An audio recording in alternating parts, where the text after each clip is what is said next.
অনূর্ধ্ব-19 নারী এশিয়া কাপের প্রথম আসরে চ্যাম্পিয়ন ভারত। মালয়েশিয়ার কুয়ালালামপুরে বাংলাদেশকে 41 রানে হারিয়ে শিরোপা উৎসব ভারতীয় নারী দলের। জুনিয়র টাইগার্সদের দারুণ বোলিংয়ের পর ব্যাটিং ব্যর্থতায় হাতছাড়া হলো ট্রফি। হাতছাড়া হলো আরও একটা সুযোগ। এশিয়া কাপ শিরোপার সম্ভাবনা তৈরি করেও ব্যর্থ অনূর্ধ্ব-19 নারী দল। ভারতের মতো দলকে 117 রানে আটকে রেখেও সুযোগটা নিতে পারেনি জুনিয়র টাইগ্রেস ব্যাটাররা। ফলাফল 41 রানে হারে রানার্স আপ সুমাইয়ার দল। আর প্রথম আসরে চ্যাম্পিয়ন ভারত। মনে হচ্ছিল রান চেস করা কিছুটা সহজ হবে, প্ল্যানটা কাজও করেছে, কিন্তু পাওয়ার প্লের পর আমরা মোমেন্টাম হারিয়েছি। তাই ভালো বোলিংয়ের পরও শিরোপা জেতা হলো না।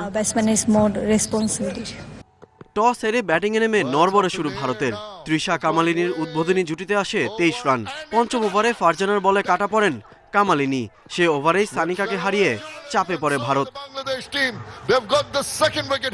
তবে তৃষার 50-তে সে চাপ কিছুটা সামলে নেয় তারা। 47 বলে 52 করে সেই ফারজানার বলেই আউট ভারতীয় ওপেনার। এরপর নিয়মিত বিরতিতে উইকেট হারিয়ে চাপ বাড়ায় ভারতের ব্যাটাররা।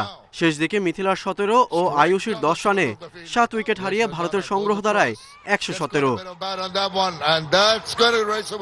ছোট টার্গেট তারায় শুরুতেই হোঁচট খায় বাংলাদেশ।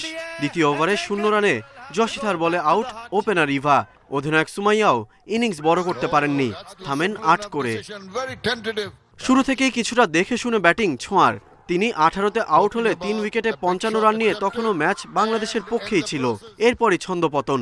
22 করে জুরাইয়া আউট হলে শিরোপার সুবাস পাওয়া শুরু নিকির দলের।